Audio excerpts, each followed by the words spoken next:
पुराण की कथा कहती है, भगवान शंकर का चरित्र कहता है, शिव तत्व कहता है। भगवान शंकर का पवित्र चरित्र कह रहा है, भगवान शंकर का पावन चरित्र वर्णन करता है। मान लो कोई व्यापार, कोई दुकान, कोई फैक्ट्री आपकी ठीक नहीं चल रही है, आप ठेला लगा रहे हो, सब्जी की दुकान लगा रहे हो, कोई दुकान खोल कर बैठे हो, कोई फैक्ट्री लगा कर बैठे हो, कोई व्यापार कर रहे हो और उस व्यापार में तुम्हें आनंद नहीं आ रहा, बहुत तकलीफ चल रही है, बहुत तकलीफ, सब कुछ करके देख लिया पर वो तकलीफ मिटी नहीं रही। तो थोड़े दिन, थोड़े समय किसी भी शंकर के मंदिर में बटकेश्वर महादेव के नाम से एक बेलपत्र चढ़ाने का तरीका जरा समझ लेंगे।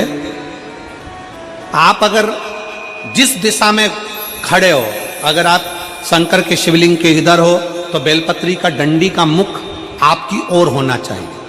आप इधर हो तो डंडी का मुख उधर हो, आप उधर हो तो डंडी का मुख उधर हो, आप इधर हैं तो डंडी का मुख इधर हो। बटकेश्वर महादेव के नाम से शंकर जी के मंदिर में एक बेलपत्री पर डंडी का मुख अपनी ओर होना चाहिए। जो डंडी है इसका मुख अपनी ओर।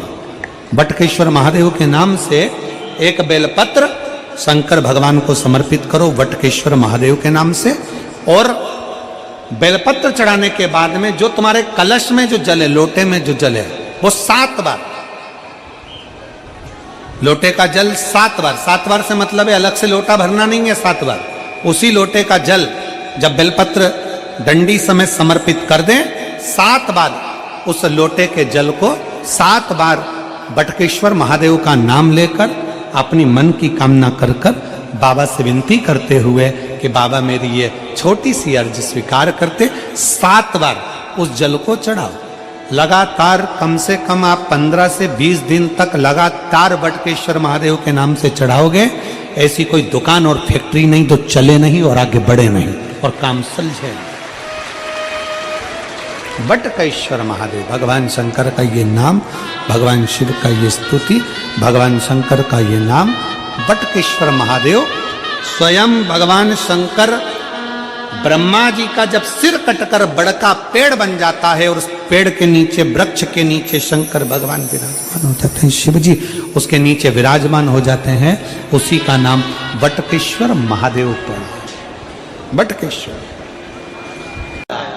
शंकर भगवान ने कह दिया, दक्ष प्रजापति तुमने बम बम बोलकर मेरी स्तुति करी है, मैं वर देता हूं जो मेरे मंदिर में आकर बम बम बोलेगा मैं समझ जाऊंगा कि मेरा ससुर आया है, मैं समझ जाऊंगा। अब एक जगह हम कथा कर रहे थे, उस कथा में हमने कह दिया कि पुरुष अगर जाके बोले कि बम बम तो भगवान समझे ससुर आया। तो एक माता जी ने कहा अगर स्त्री बम बम बोले तो, हमने कहा सास, उसमें क्या दिक्कत? शिव तो शिव है, ओगड़ी तो ओगड़ी है। चले बाबा भोलेनाथ। सती मैया जलकर भस्म हुई, हिमालय राज के यहाँ गई। हिमालय राज के यहाँ जो सती माता जन्मी वो पार्वती माता के नाम से विख्यात हुई। बोल पार्वती माता की, माँ पार्वती के नाम से विख्यात हो गई। अवस्था देव ऋषि नारद ने कहा और देव ऋषि नारद के कहने पर धीरे धीरे धीरे धीरे माता पार्वती शंकर भगवान की आराधना में लीन हो गई। समय आया शंकर भगवान का विवाह माता पार्वती जी के साथ पक्का हो गया। शिव दूल्हा बने, पार्वती बोलो बोलो जमके दुल्हन। मैनावती नहीं चाहती थी कि महादेव जी के साथ में पार्वती जी का विवाह हो, पर पार्वती मैया कहती थी कि देवर्षि नारद ने कहा है कि मेरा विवाह शिव के साथ होना चाहिए और मैंने बाल्यवस्था से शंकर जी को अपना पति मान लिया है, इसलिए मैं उनसे विवाह करना चाहती हूं।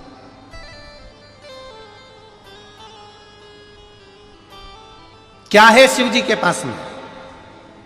लड़का वो देखा जाता है जिसका पेट्रोल पंप हो, लड़का वो देखा जाता है जिसके पास जमीन हो।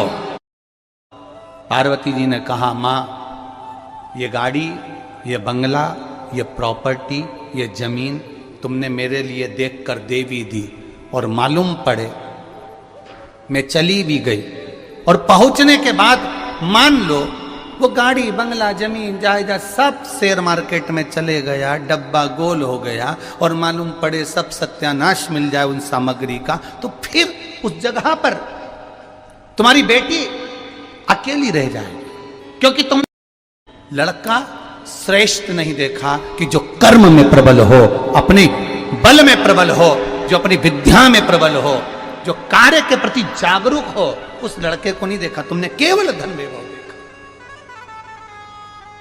केवल धन वैभव।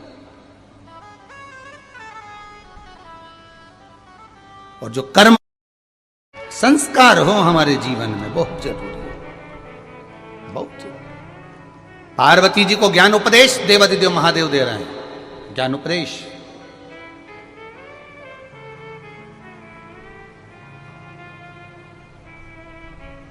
और पार्वती मैया उस उपदेश को पाकर आज प्रसन्न हो गई। विवाह हुआ, मां जगतजननी नंदी पर सवार होकर शंकर भगवान के साथ में कैलाश धाम पहुंच गई। समय आया, शंकर भगवान के तेज पुंज को ले जाकर गंगा जी को दे दिया। गंगा जी की धारा से 6 पुत्रों का प्रागट्य हो गया, षडानंद कार्तिकेय का जन्म हो गया। गंगा जी को मालूम पड़ा तो गंगा जी ने जाकर क्रोध किया, क्रोध कर अग्निदेव सूर्यदेव को श्रापित किया। गंगा के जल से अपने पुत्र कार्तिकेय को लेकर आ गई षडानंद। जब षडानंद कार्तिकेय जी प्राप्त हो गए, षडानंद कार्तिकेय जब मिल गए, आ गए, तब उस समय पर कार्तिकेय के आने के बाद मां पार्वती जी ने कहा तुम जाओ और तारकासुर का संहार करो। पर एक बात का स्मरण तुम्हारे भीतर रहे, जिस तारकासुर को तुम मारने जा रहे हो, तारकासुर के हृदय में शिव बसा हुआ है, भगवान शंकर बसे हुए हैं। कहा षडानंद कार्तिकेय ने कि मां, तारकासुर तो असुर है, राक्षस। पार्वती जी कह रही भले वो राक्षस है, उसके हृदय में शिव बसा है, वो असुर है, उसके हृदय में शंकर बसा है। मैं तुझसे कहती हूं षडानंद कार्तिकेय, तारकासुर को मारना तो उसके हृदय में कोई बाण न लगे, उसके हृदय को घात न लगे, शरीर को छेदित करेगा चल जाएगा, पर हृदय को छेदित मत करना। मैं, मेरा शंभु विराजमान है, मेरा शंकर। सारे देवताओं की लिस्ट उठाकर देखना, सारे देवताओं में इंद्रदेव के दुश्मन मिलेंगे, असुर मिलेंगे, राक्षस मिलेंगे, आप भगवान विष्णु से युद्ध करने वाले असुर प्राप्त होंगे, ब्रह्मा जी के ऊपर आक्रमण करने वाले असुर प्राप्त होंगे। पूरे चरित्र को उठाकर देखो 33 कोटि देवताओं के, केवल शंकर भगवान से द्वेष रखने वाला एक भी असुर नहीं था। रावण भी भजन करता था तो शिव का करता था, शंखचूर्ण भी भजन करता तो शिव का करता, जरासंध भी भजन करता तो शिव का करता। जितने भी असुर हुए, जितने भी राक्षस हुए, ये शंकर भगवान के विरोधी नहीं थे, ये शंकर भगवान के द्वेषी नहीं थे, पर दूसरे के द्वेषी थे। इसलिए शिवजी प्रकट होकर इनका संहार करना चाहते थे। क्यों, किस लिए? तारकासुर ने क्या मांगा था कि षडानंद भगवान शंकर के पुत्र द्वारा मेरे प्राण छूटे? क्यों मांगा? क्योंकि तारकासुर जानता था शंकर भगवान शादी नहीं करेंगे। मैं मांगूंगा कि इनके पुत्र द्वारा मेरे प्राण छूटे तो इनकी विवाह होगा, नहीं तो ये विवाह भी नहीं करेंगे। शिव तत्व कह रहा है, कनक कुंडला का विवाह रत्न भद्र के साथ हो गया। रत्न भद्र यक्ष की पत्नी बन गई कनक कुंडला। कनक कुंडला जब इंद्रलोक में गई तो इंद्रलोक में कनक कुंडला से पूछा कि इतने सारे देवता थे तो तूने रत्न भद्र को ही अपने विवाह के लिए क्यों चुना?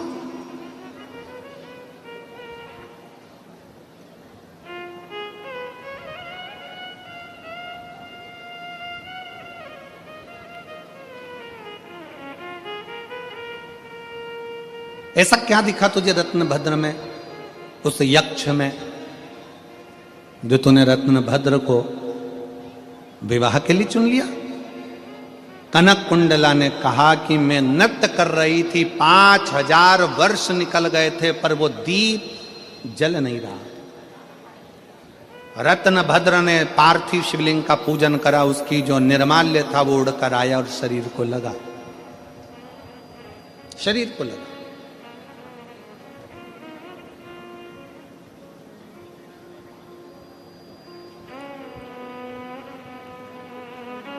आप सबके स्मरण में एक कथा होगी श्रीमद् भागवत की।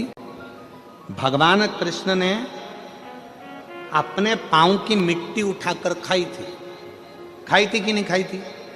भागवत सुनी है कि नहीं सुनी है? सुनी है सबने? भगवान ने मिट्टी खाई कि नहीं खाई? खाई ना। भागवत जी में लिखा है कि भगवान ने मिट्टी खाई। तो किसी ने पूछा भगवान से कि भगवान तुमने ये मिट्टी क्यों खाई? भगवान कहते हैं जिस समय पर पूतना मुझे विष पिलाने के लिए आई थी, उस समय पर सबसे पहले पूतना ने मुझे दूध पिलाया था। और दूध पिलाते समय जितने ब्रज के बच्चों को पूतना स्तनपान कराते कराते आई थी, दूध पिलाते पिलाते आई थी, विष पिलाते पिलाते आई थी, सारे बच्चों के प्राण उनके मुख से छूटे थे और पूतना के स्तन में चले गए थे। मैंने दूध पीने के बहाने उन बच्चों के प्राणों को, ब्रजवासियों के प्राणों को अपने खींच कर पेट में रख लिया था। भगवान कहते हैं ये सारे ब्रजवासियों का उद्धार तो मेरे चरण की रज से हो जाएगा। मैं धेनु चराने के लिए, गाय चराने के लिए जाऊंगा। गाय चराने के लिए जब जाऊंगा तो गाय आगे आगे चलेगी, मैं पीछे पीछे चलूंगा। गाय जब वापिस आएगी तो मैं जब पीछे चल रहा हूंगा तो बाद में आते समय गाय के चलने से वो रज उड़ेगी तो वृक्षों पर गिरेगी, पक्षियों पर गिरेगी, पशुओं पर गिरेगी, ब्रजवासियों पर गिरेगी, तो उनका उद्धार मेरे चरण की रज से अपने आप हो जाएगा। पर जो अंदर बैठे हैं उनका उद्धार कैसे होगा? तो मिट्टी उठाकर खुद खा गए। अपने चरण की रज को भगवान स्वयं पाले, अपने ब्रजवासियों के उत्थान के लिए, उनके उद्धार के लिए।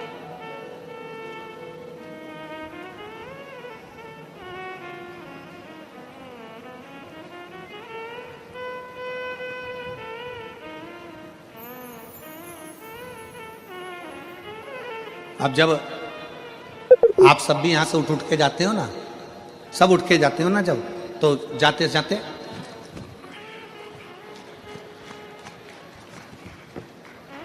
खूब झटकाया। पास में बैठी थी, जाते जाते पूरे मोहल जितने ग्राउंड में इतनी धूल उड़ा दी, इतनी रज उड़ा दी। जो सोचकर भी नहीं आया था कि मेरा उद्धार हो जाएगा, उसके भी मस्तक पर भगवान शंकर की चरणारविंद की रज चढ़ गई और उसका भी कल्याण, उसका भी उद्धार। कनक कुंडला इतने अच्छे देव हैं, इतने सारे देवता हैं, तू उनसे विवाह कर लेती, पर तूने रत्नभद्र में ऐसा क्या देख लिया, उस यक्ष में ऐसा क्या देख लिया कि तूने विवाह कर लिया? कनक कुंडला कहती है मैंने बस एक ही चीज देखी है कि जिससे मैं विवाह कर रही हूं वो भगवान शंकर की आराधना करने वाला है। उसके चढ़ाए गए थोड़े से निर्माल्य से मेरा जीवन सार्थक हो गया, तो इसलिए मैंने उससे विवाह करने का विचार कर लिया।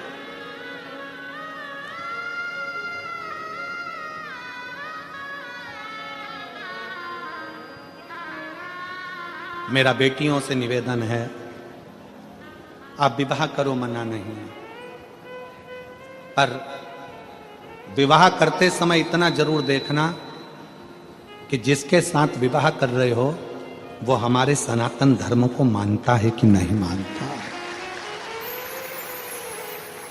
वो हमारे भगवान का अपमान तो नहीं कर रहा, वो हमारे देवताओं का अपमान तो नहीं कर रहा, वो हमें भगवान से दूर तो नहीं कर रहा।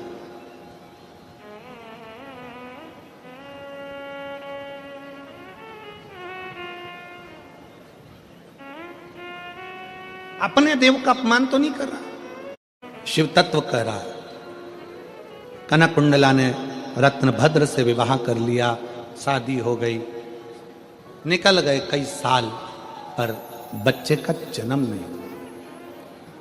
कनक कुंडला के घर में बच्चा नहीं हुआ, संतान नहीं हुआ। कई बार व्यक्ति प्रयास करता है, एक बार पशुपति व्रत करा, 2 बार पशुपति व्रत करा, 3 बार पशुपति व्रत करा, 1 बार सफेद आंकड़े की जड़ बांधी, तुमरुका जी का नाम लेकर 2 बार बांधी, 3 बार बांधी, 4 बार बांधी, नहीं हुआ। मनुष्य की देह मिले तो 3 चीजों से बचना।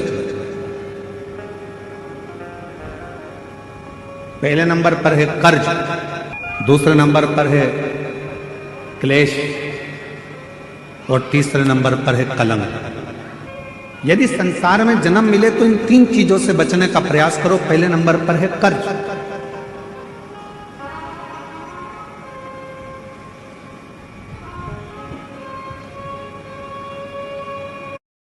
थोड़ा सा भी कर्ज हमारे जीवन में अगर हो जाता है, थोड़ा सा कर्जा आ जाता है, तो वो कर्जा बढ़ते बढ़ते बढ़ते बढ़ते एक दिन हमारी जमीन को, हमारी जायदाद को, हमारे मकान को भी बर्बाद कर देता है।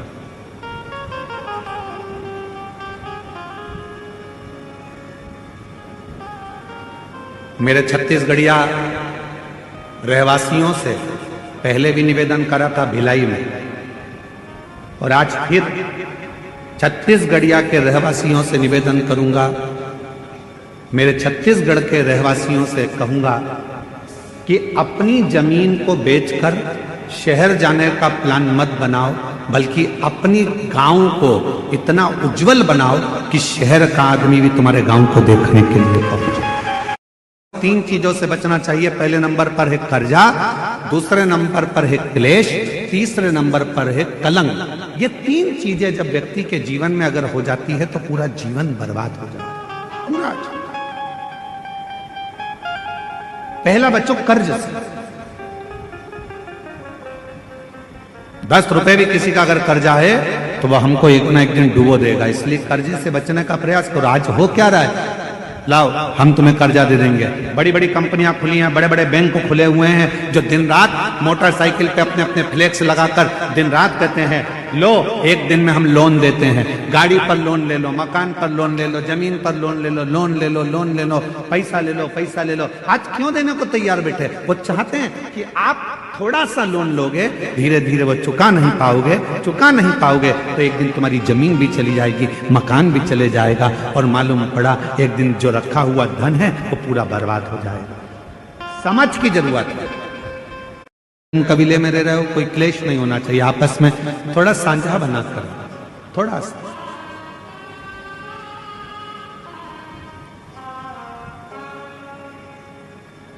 आप सबको मालूम से बच जाओ, दूसरा क्लेश से बचो।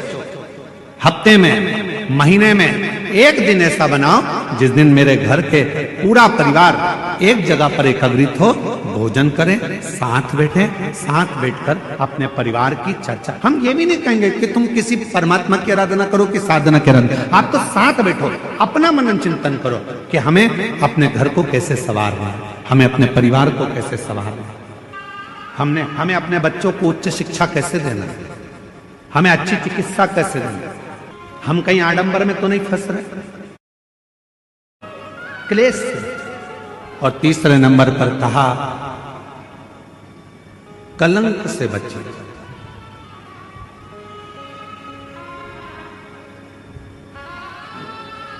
हमारे सनातन हिंदू धर्म में पतंग उड़ाने के लिए एक दिन दिया गया। यहां उड़ाते पतंग? अरे बोलो, शिव महापुराण की कथा कहती है कोई उन्नति की सीढ़ी पर चढ़ रहा है तो उसको चढ़ने दो, बढ़ने दो, उसको काटने का प्रयास मत करो, क्योंकि हम सब सनातनी हैं। सनातनी काटता नहीं है, सनातनी जोड़ता। 4 चीजें कभी मत तोड़ो जीवन में। कितनी चीजें? 4। पहला रिश्ता, दूसरा किसी का दिल, हृदय, तीसरा वचन जो दिया वो ना तोड़ा, और चौथा विश्वास। मेरे शंकर की कथा कहती है ये 4 चीज में से अगर कुछ भी एक अगर आपने किसी का तोड़ा है तो संभलने में बहुत समय लग जाता है, बहुत समय। रिश्ता कितना भी बेकार हो, हाँ ठीक है, इन्होंने अपनी प्रॉपर्टी खा ली, इसने अपनी जमीन रख ली, इसने अपना प्लाट रख लिया, इसने अपना पैसा रख लिया, इसने अपना सामान रख लिया, सास का पूरा जेवर रख लिया, ये सामान लेकर चले गया, ये इसने ये कर लिया, इसने धन रख लिया। फिर भी निवेदन है, कुछ भी हो पर रिश्ता कभी समाप्त मत करो, रिश्ता कभी मत तोड़ो, क्योंकि धन वापिस कभी ना कभी प्राप्त हो जाएगा, पर जो प्रेम का रिश्ता है वो फिर वापिस नहीं मिल पाएगा। संबंध जरा सी देर में रिश्ता तोड़ लेते हैं लोग। इसने पैसा रख लिया, हमारा हक रख लिया, हमारा धन रख लिया, हम इससे बोलेंगे नहीं। किसी ने तेज आवाज में बात करी, मैं तो तुमसे बात नहीं करूंगा। किसी ने कुछ बोला, मैं तुमसे बात नहीं करूंगा। अरे क्यों रिश्ता तोड़ते हो? जरा जरा सी बात में कोई सुपाड़ियां खा के फेंक दोगे? तोड़ना नहीं है, जोड़ने की बात करना है। महाराज, एक किसी का हृदय मत तोड़, किसी का भी हृदय, ठीक है।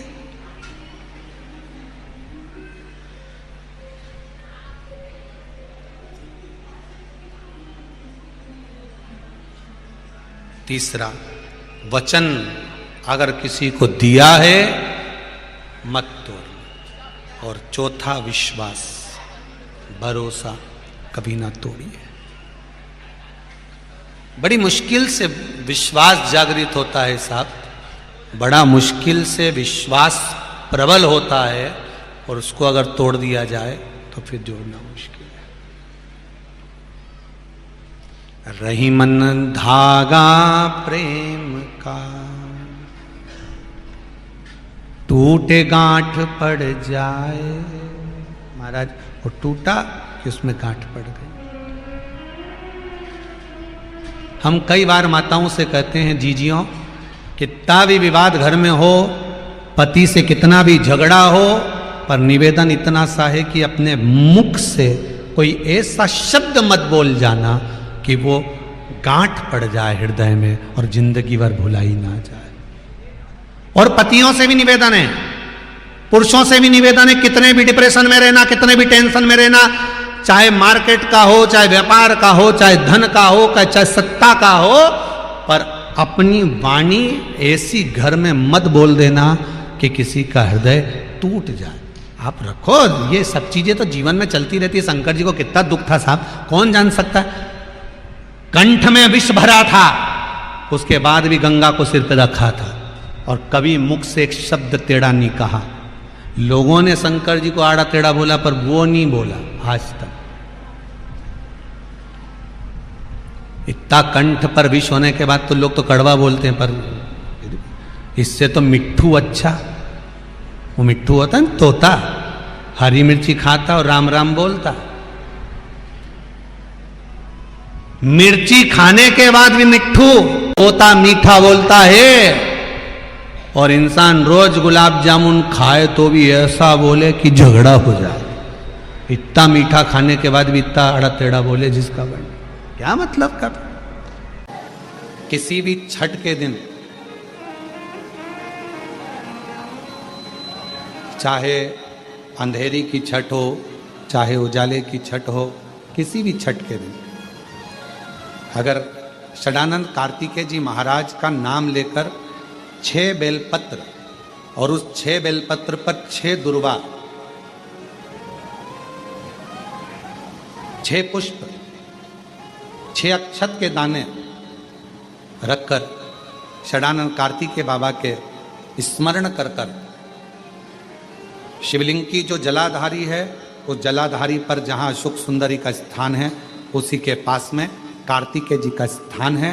किसी भी छठ पर यदि आप बाबा को वो बेलपत्र, वो दुर्वा, वो पुष्प, वो अक्षत का दाना 6 समर्पित करते हैं, किसी भी छठ के दिन, षष्ठी के दिन, स्कंद भगवान का नाम लेकर, स्कंदेश्वर बाबा का नाम लेकर, कार्तिकेय बाबा का नाम लेकर यदि समर्पित करते हैं, तो जिंदगी में कितना भी कर्जा हो, वो कर्जा 3 महीने के अंदर समाप्त होता ही है।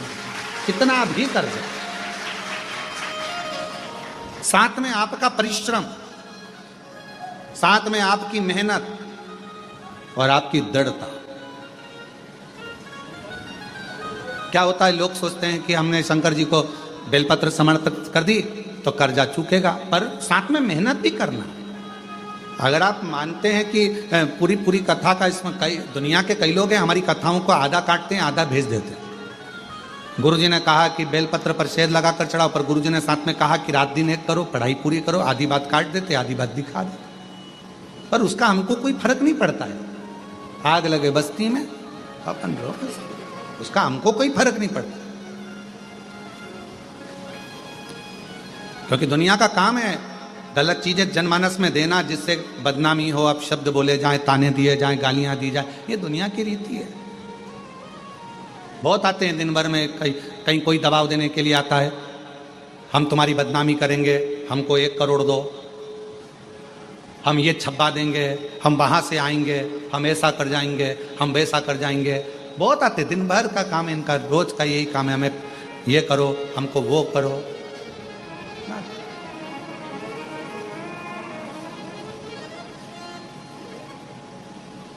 शिव तत्व है। दबाव देने वाले ढेर मिलेंगे, अपशब्द कहने वाले ढेर मिलेंगे, ताना देने वाले ढेर मिलेंगे, पर आप अपनी पूर्ण ऊर्जा के साथ में शिव महापुराण की कथा कथी है, 6 बेलपत्र, 6 पुष्प, 6 दुर्वा, 6 चावल के दाने और साथ में अपना परिश्रम पूर्ण करो।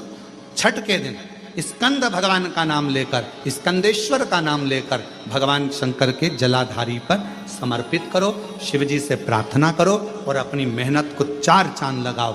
कर्जा चूकेगा जरूर, समाप्त जरूर। कर्जा का मतलब ये नहीं है कि आप कर्जा करे हो तो मेरे से बन नहीं रहा, मेरे प्राण छूट जाए तो अच्छा, मैं तो मर जाऊं, मैं टेंशन में हूं, मैं डिप्रेशन में हूं, बहुत परेशान हो गया, ऐसा हो गया। ना ना, दुख आता है, जब सुख आया, सुख चले गया, तो दुख आएगा तो दुख भी जाएगा, दुख भी समाप्त होगा, उसमें क्या विचार कर। ऐसा तो नहीं है कि दुख समाप्त नहीं होगा, दुख नहीं जाएगा। सुख आया है, जब हमारे अच्छे दिन अगर समाप्त हुए हैं तो दुख भी समाप्त जरूर होगा, फिर वापस सुख आएगा। थोड़ा हिम्मत, थोड़ा धैर्य, थोड़ा हृदय पर भाव एकाग्रित करो कि नहीं नहीं, मेरा शंभु, मेरा शंकर, मेरा त्रिकालदर्शी, मेरा कैलाशी, मेरा अविनाशी, मेरा शिव मेरा दुख काट। पार्थिव बनाने के 3 क्रम है। पार्थिव बनाने के 3 क्रम है। पार्थिव शिवलिंग का जो निर्माण करा जाता है उसके 3 क्रम है। रोग की मुक्ति के लिए अगर पार्थिव बनाया जाता है तो उस मिट्टी में थोड़ा सा जल और थोड़ी सी दुर्वा का पानी उस मिट्टी के अंदर डाला जाता है। अगर कोई बीमारी है, वो बीमारी नहीं जा रही, पार्थिव के 3 क्रम बने। अगर कोई बीमारी नहीं जा रही है तो आप पार्थिव शिवलिंग अगर बनाते हो, मिट्टी का शिवलिंग बनाकर पूजन करते हो, तो उसमें जल मिट्टी में और दुर्वा, दुर्वा बोलते हो कि दूब बोलते हो, जो गणेश जी को चढ़ती है दुर्वा, उसको पानी में डालकर उस पानी को मिट्टी में मिलाकर फिर पार्थिव बनाया जाता है रोग की मुक्ति के लिए। दूसरा, जिसको संतान नहीं होती, पुत्र की प्राप्ति नहीं है, संतान की प्राप्ति नहीं है, गोदी में औलाद नहीं है, कोई छोरा छोरी नहीं है, कोई बेटा बेटी नहीं है, संतान नहीं है, सालों हो गए, पार्थिव रोज बनाती है, तो उस मिट्टी में अगर थोड़ा सा आधी चम्मच, 1 चम्मच गाय का दूध मिलाकर फिर पार्थिव लिंग का निर्माण करे पानी के साथ मिलाकर, तो उसके घर में दूध पार्थिव में डलने से पूत जरूर आता है, निश्चित पूत की प्राप्ति। पार्थिव में मिट्टी के अंदर अगर आधी चम्मच भी गाय का दूध डाला, पानी डाला और पार्थिव शिवलिंग का निर्माण करा, जिसकी औलाद नहीं है, तो वो पार्थिव अगर बना रहा है, पार्थिव का निर्माण कर रहा है, उसका नियम है कि हर प्रदोष को, सोमवार को या सोमवार की अष्टमी को या कभी ना कभी उसका मन करता है तो पार्थिव लिंग का निर्माण करता है। अगर पूत नहीं है तो दूध का प्रयोग करे, तो दूध अगर पार्थिव में मिट्टी में डाला जाए, आधी चम्मच, 1 चम्मच और पानी के साथ मिलाकर जब पार्थिव शिवलिंग का पूजन करते हैं, उसको बनाकर पार्थिव बनाने के बाद जब उसका पूजन करते हैं, तो वो दूध हमारे घर में पूत जरूर देता है। पहले नंबर पर है दुर्वा का जल, रोग निवारण के लिए हो जाता है। पार्थिव में दूसरा वर्णन आया है दूध का डालना, वो संतान देता है। तीसरे नंबर पर पार्थिव अगर निर्माण कर रहे हो, कोई लक्ष्य है, मेरा यह काम है वो पूरा नहीं हो रहा, बहुत दिन से अटक रहा, बाबा पूरा करना है, तो पार्थिव में चंदन घिस के, चंदन को घिसकर उसका थोड़ा सा भाग पानी मिट्टी में डालकर फिर पार्थिव का निर्माण करा जाता है, पूजन करी जाती है। तो जो तुम्हारा लक्ष्य है उस लक्ष्य तक बाबा तुम्हें पहुंचा कर ही रहेगा। पार्थिव निर्माण के कुछ क्रम है।